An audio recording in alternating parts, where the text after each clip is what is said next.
Hey guys, so this is the 2023 Dell XPS 15. And yes, it looks the same, feels the same and even sports the same display and port layout as last year's model. While this may feel a bit stale as far as refreshes goes, Dell was probably like, why change a running system? And just updated the internals for their 15-inch bread and butter premium performance notebook.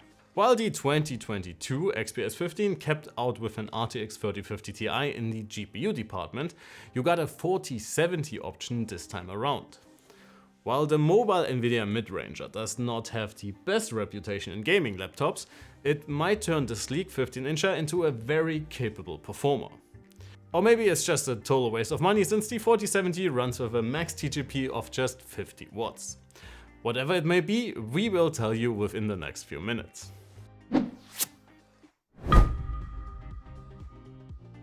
Our sample of Dell's premium lifestyle notebook comes with the before mentioned laptop RTX 4070, Intel's mainstream Raptor Lake Silicon, the i7-13700H, 32GB of DDR5-4800 memory and a 1TB SSD. And can be yours for a cool $2,800 or almost 3,300 euros here in Germany. Externally, literally nothing has changed, but that said, the chassis of the XPS 15 has aged remarkably well, and still looks incredibly modern and premium. Build quality is top notch, and with the super narrow display bezels, it's one of the smallest 15 inches around. The display lid is perfectly adjusted and there's absolutely no flex at all. The soft touch keyboard deck with its carbon fiber-like materials feel nice to the touch, and in general, the XPS 15 will fit perfectly in a clean office or home setup. Regarding ports and communication, nothing has changed as well, and this time it's definitely a missed opportunity for the XPS in 2023. While two USB-C Thunderbolt 4s and a single USB-C 3.2 Gen 2 aren't bad per se, even Apple acknowledged that at least an HDMI and ideally an additional USB-A might be a good idea. That said, Dell offers a USB-C to USB-A adapter as well as an HDMI variant within the box, so you can at least live your dongle life right after making your purchase. The full-size SD card reader is nice to see as always and delivers decent if not class-leading transfer rates. In stark contrast to the XPS 13, the 15-inch variant of the XPS lineup was allowed to keep its headphone jack for now. Wi-Fi performance does not look too good either, and we had issues connecting to our 6E networks. For your next Zoom call or Teams meeting, the webcam is not quite up to the high asking price. While some competing devices come with 2 or even 5 megapixel cameras by now, the XPS 15 is still stuck at 720p and offers a usable if very blurry picture. Despite the slim chassis, Dell still offers decent maintenance and upgrade options.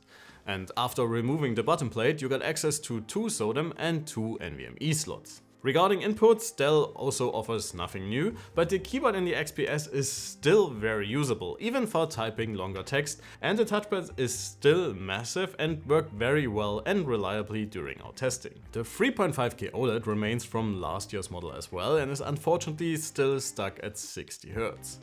Apart from that though, there's hardly anything to complain about once more, and the self-emitting pixels offer a stunning visual experience. While modern mini LED displays get quite a bit brighter nowadays, 400 nits aren't too bad. Just be aware that you can use the XPS 15 screen as a mirror outdoors. Color gamut coverage is excellent, and with calibration the high-res OLED touchscreen is very well suited for creative workflows that rely on accurate color reproduction. While response times are extremely snappy due to the OLED panel, unfortunately the tech comes with the drawback of a relatively low PWM frequency. So if you are sensible towards it, you may want to be aware of it before making a purchase. Alright, let's finally talk about what is actually new about the 2023 XPS 15. Let's kick things off with the CPU side of things.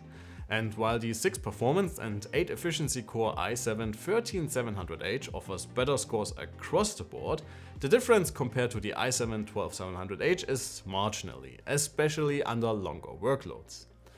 System performance is pretty decent, even though the Era 16 with the same GPU but a faster i9-13900H performs a lot better in our PCMark benchmarks. Subjectively, the Dell is a very snappy system that offers enough performance for various use cases. And not just for your everyday computing needs, but also for heavier workloads and applications. This is most certainly helped by the very fast NVMe SSD that offers excellent transfer rates that can be maintained indefinitely. In the GPU department, two perspectives will tremendously impact what you think about the RTX 4070 in the Dell XPS 15. If you are looking into a sleek and compact notebook like this one right here that used to top out with 3050s or 3050 Ti's, the performance uplift from the 4070 is excellent. And combined with double the VRAM compared to last year's model, it turns the 15-incher into a solid workhorse that can even offer some adequate gaming performance. If you however put it in perspective with other 4070 notebooks, you might be easily disappointed by the performance limited by the very low 50-watt power target.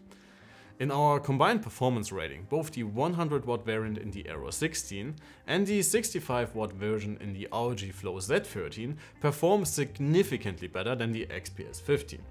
Creative applications will benefit from the faster chip once more, compared to the low-end Nvidia chips in last year's configurations. But again, other 4070s offer a lot more performance. It raises the question if the 4070 SKU makes sense at all, or if the 4060 might just be the sweet spot for the XPS 15 this time around. While this one is hardly a gaming notebook, it can be used for some after-work virtual entertainment. While again the 4070s in the Aero 16 and the Flow Z13 perform a lot better, the Dell can deliver playable frame rates across the board in 1080p at high or sometimes even at the highest setting levels. Anything above QHD or even the display's native resolution is completely off the table, unless you stick to older titles, turn down the settings or rely on DLSS or frame generation. The upside to the modest power levels is very well controlled fan noise. Unfortunately, we cannot provide noise samples this time around, but please head over to our website for our detailed measurements. My colleague Alan tested the XPS 15 thoroughly, so we can provide you guys with detailed numbers in our written review. In addition, you can find much more information about our stress test results, power consumption and temperature behavior in general. Away from the wall, this one still performs alright, but slightly worse than last year's model. Given that you get quite the performance uplift in return, I would say the difference is negligible. Alright my fellow notebook aficionados, it's time to wrap this up. Well, what to say about the XPS 15 this year?